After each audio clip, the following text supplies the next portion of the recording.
Katana Zero is a high-paced, thought-provoking hack-and-slash platformer that tries to stand out in a sea of really good platformers. We all know the classics like Super Mario, Castlevania, Donkey Kong, and Mega Man, and even the more recent platformer successes of Celeste and Shovel Knight. But can it really stand up to the ultimate test? That's right, I'm talking DuckTales. Did you guys know that DuckTales for the NES actually had two alternate endings?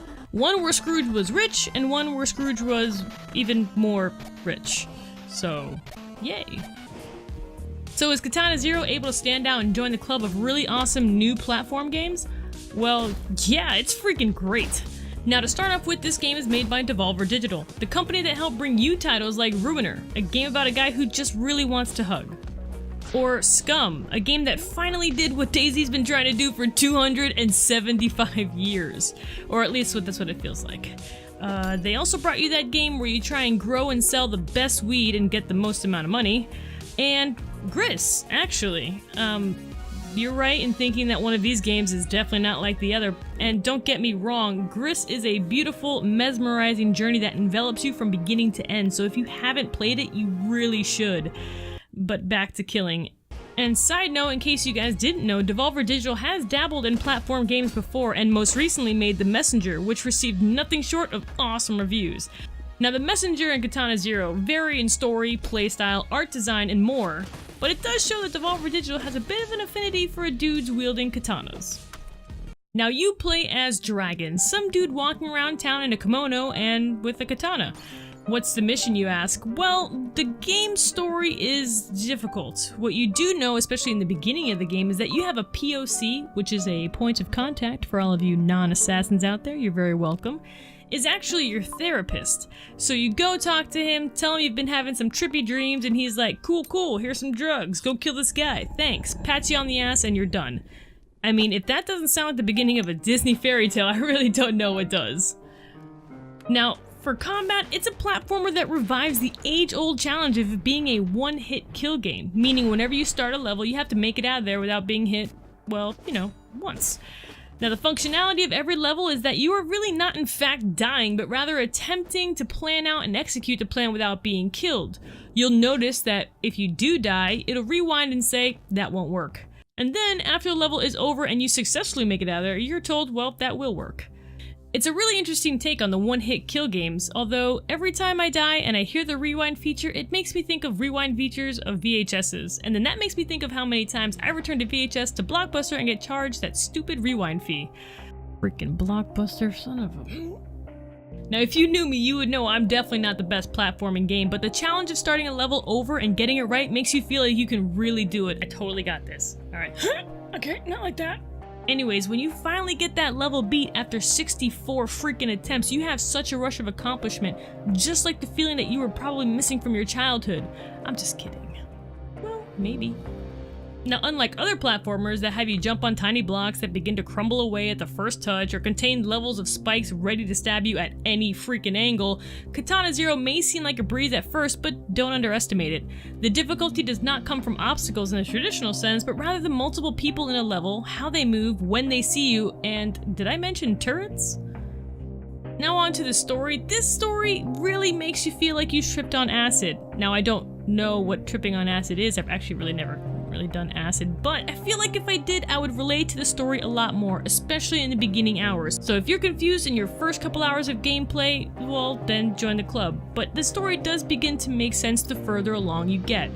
In the beginning, all you know is that you think there's a bad guy, and then turns out to be a bad girl, and that guy's just peon, and then the bad girl answers to somebody else, so it's really a pyramid scheme of bad guys that you literally have to kill all the way up to the top. Now the good news is that this game actually supplements its odd-ass story with interesting dialogue between certain characters, as well as dialogue options that have repercussions depending on the one you choose. You can even straight up interrupt somebody by smashing the red option before the timer runs out just to see how far you can piss them off. It's actually pretty fun. I quickly fell in love with the way that the text was presented during these conversations because to me it never felt slow or boring. The developer did such an incredible job of creating emphasis on certain words in a game with no voiceovers. You instantly knew when someone was pissed at you, scared of you, or when they guessed they were happy to see you because it would appear like a manifestation of Rainbow freaking Bright on my screen, but okay. By far the most interesting character, besides you walking around town in that stupid ass getup when everyone else is dressed like normal people, is the little girl who actually lives next door to you. Throughout my gameplay, I was always wondering what she was gonna say next, so I was actually excited for my mission to be over and see if she was available for dialogue. Wait, what? Okay, never mind. So by far the most interesting character in this game is the cat. After your mission is done and you've killed whoever the creepy ass therapist, with no pupils by the way, wanted you to kill, you go back to your house.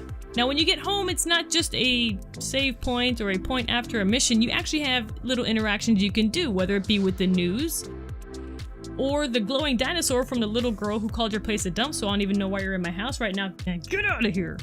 And just like in real life, you even have neighbors that are hardcore Nickelback fans and won't stop playing Dark Horse on repeat until 3:30 in the morning. Now remember when I told you the story was trippy? Well, a lot of it happens when you sleep, so when you go home, definitely pay attention to what happens in the dreams, or nightmares, or I don't even know what to call these things anymore, but it is just weird. But it begins to unravel, so don't stop playing if you haven't figured it out yet. Now the soundtrack in Katana Zero is fantastic too, full of upbeats and high-popping music whenever you need to hack through enemies like that chick from Kill Bill, and dramatic, somber low points in the music when you're trying to progress through the story and you just have no freaking clue what the hell just happened. You can tell the music is good too because at the start of every mission your boy pops his AirPods in, selects his favorite Spotify playlist, and then starts killing people. Each level in Katana Zero is wonderfully designed to drag the player in and immerse them in gameplay. I mean, I literally blinked and 4 hours went by, and at least I wasn't on the first level though. I was actually on the third level. I'm really not good at these games, okay? Just bear with me, guys. And the levels have such variance too. I mean, one time you're in a murder hotel, like we can see what that said. That says murder. Is this foreshadowing? This is murder. Okay, okay. And then before you know, you're chasing someone through a mansion with multiple floors, which by the way has a mini minecart level in the mansion, so this guy's rich. Or if you don't want to go on minecart rides in a mansion with multiple floors, you can go visit your favorite prison, where apparently somebody ate the meatloaf. I told you guys not to eat the meatloaf.